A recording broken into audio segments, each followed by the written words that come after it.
Alright guys, in today's video we are talking about next generation games, and the reason why we're taking some time to highlight this and talk about it is because it seems as though ever since Microsoft held their first next generation games showcase for the Xbox Series X, a lot of gamers are feeling underwhelmed, and a certain group of gamers are feeling so bad that they now feel maybe we shouldn't be excited or hyped for next generation games because they're just going to end up looking exactly the same as games look now. Not much is going to change. And what's interesting is we have an article that was written up by IGN that basically says this exact thing. In fact, the title of the article is "You May Need to Lower Your Expectations for Next Gen Graphics." Now, Geoff Keighley, for those of you who don't know who he is the host of the Game Awards, the creator as well, and he just announced the Summer Game Fest. He's going to be involved with a lot of the next generation game reveals that are going to be happening in the coming months. And he responded to this on Twitter basically saying, yeah, that's not true. This article's not going to age well. And so I think it's pretty interesting. I want to highlight this. And we're also going to be talking about the price point of these next generation consoles, as we have both Micheal Pachter and Peter Moore kind of weighing in, letting us know how much they expect Microsoft in particular to sell the Xbox Series X, compared to what Sony's going to be pricing the PlayStation 5 at. And it may surprise you. We did talk about this on the podcast, but I know that not everybody can tune into the podcast, so I wanted to make sure to highlight it in a separate video. And finally, we're highlighting what another developer has to say here about the teraflop difference with these next generation consoles. And this is actually the developer of the upcoming game Course, which was revealed during the Inside Xbox that just happened. So we're going to talk about that as well. But before we go any further, if you could do me a favor, hit the like button to help the video out and show your support, and hit the subscribe button as well so you don't miss any future content. But it says here, Geoff Keighley, the producer for 2020's Summer Game Fest and the annual Game Awards, is doing what he does best, building hype. Geoff Keighley took to Twitter to respond to an article warning gamers to lower their expectations for next-gen consoles. Keighley's response was to say that the article is not going to age well. Next-gen criticism is climbing due to the recent Xbox Series X focused Inside Xbox event. Expectations for the event were set unintentionally high due to promises of gameplay, next-generation footage, and a near hour-long runtime. Instead, most reveals featured short trailers that highlighted in-engine recordings rather than gameplay.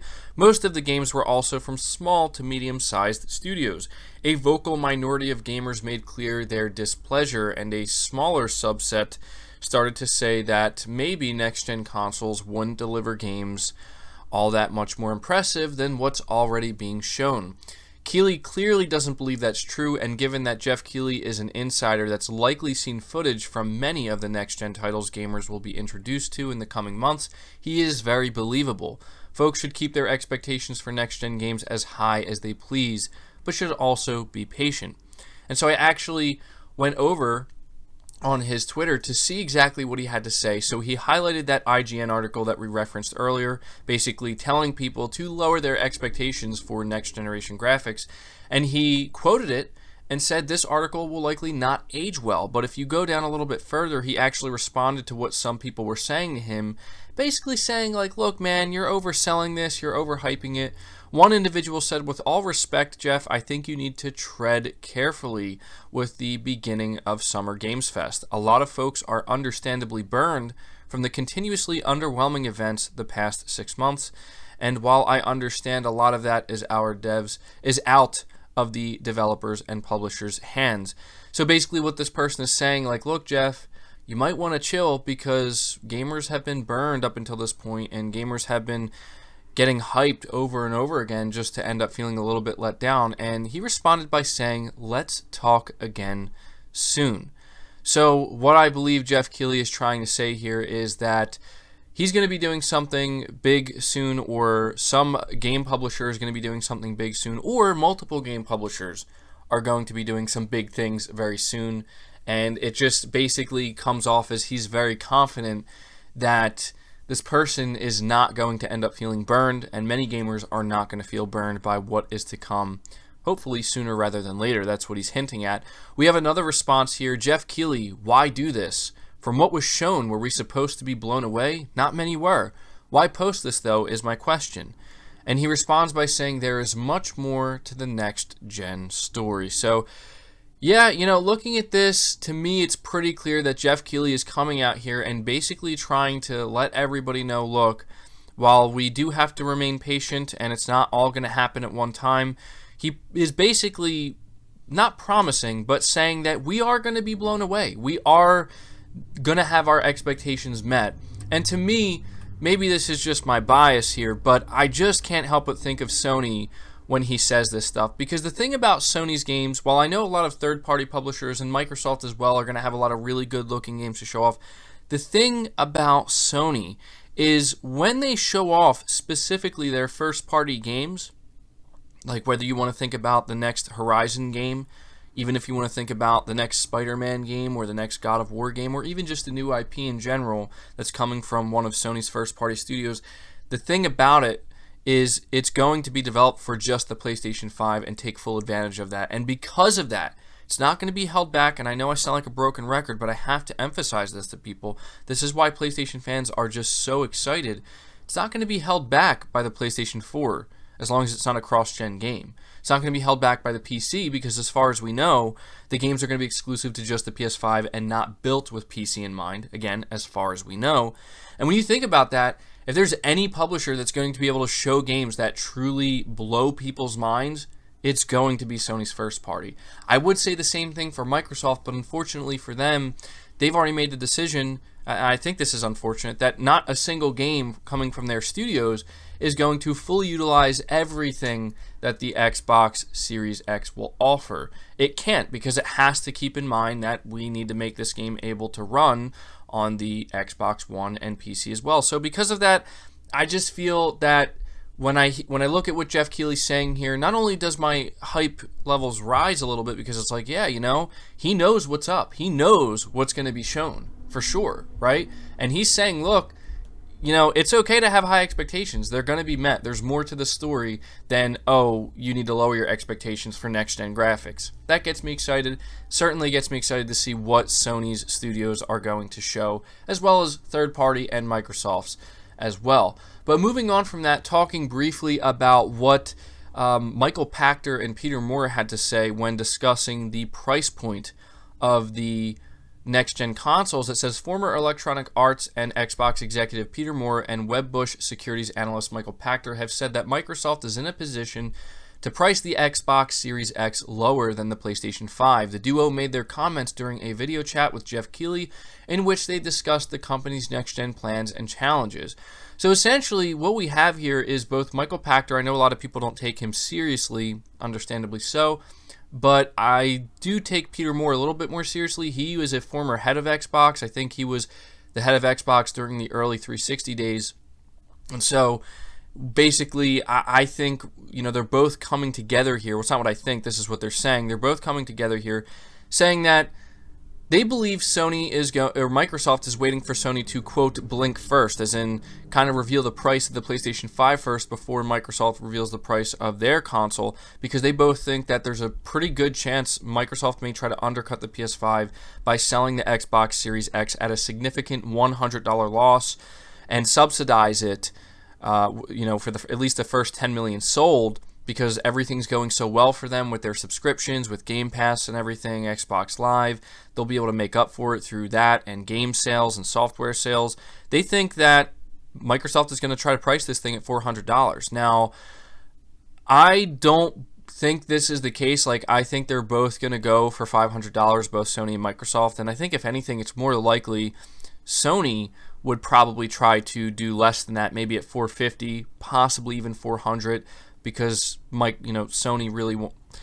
Sony knows just how significant that price advantage is. That's not to say that Microsoft doesn't, but when it comes to selling pure hardware units, right, and not worried about anything else, yeah, the price point means a lot. We also know, we've heard that Microsoft is planning to reveal an Xbox Series S model. So when you think of that as well, it then makes you think, would it make much sense for Microsoft to want to sell their the more powerful console at such a loss if they are already going to have the price advantage with a less powerful, cheaper console at maybe $300 or $350. I could see a $400 price point maybe looking a little bit more likely if that's not actually something that's going to happen, but I don't know. It just goes to show, in my opinion, the difference in leadership here, where if Peter Moore was in charge right now, just like he used to be back during the 360 days, I think they would be super aggressive and they would go for that $400 price point. But I think Phil Spencer has proven that while he does want to be competitive to a certain extent, at least that's how he's come off recently. He's come off very confident, like he still wants to try to win and be number one. But at the same time, he's gone on record saying that to him, it's not about the console sold. That's not the only measurement of success. It's more about engagement, subscription numbers, stuff like that. So that tells me that they're not going to try to sell this thing at such a loss. Although there's no doubt when you think about the economic situation right now, if either of these consoles come in at $400, that's going to be a big deal because a lot of people, that $100 difference is a huge difference. So we're going to have to see about that. I don't believe it. I still think both are going to be $500, but I'm going to be interested to see what you guys have to say. And to wrap this video up before it gets much longer, moving on to what the Chorus devs have to say, says the developer behind the recently revealed cross-gen game Chorus has said that there's a lot more to the teraflops debate than mere numbers. Fish Lab's head of core technology, Johannes Coleman, was asked during an interview with Eurogamer where he stood on the topic, and this is what he said. I can't really speak to any number differences, but what I know is we do have the game running, and it looks very promising already.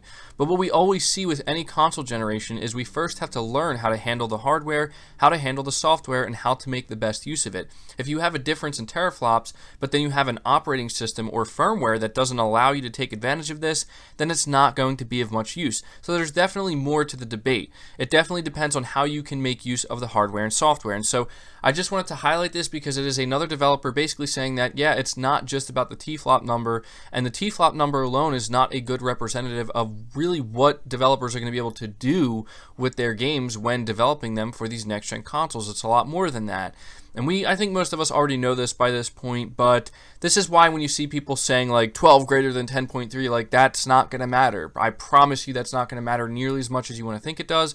Granted, I think both Sony and Microsoft have made it pretty clear that they are offering developers a lot of really awesome, easy-to-use tools to ensure that they can extract as much out of these consoles in a very efficient way as quickly as they possibly can. This is something we've heard developers praise both Sony and Microsoft for. We're basically saying that these consoles are extremely easy to develop for, and that's just good in general, right? Like, that's what we want to hear.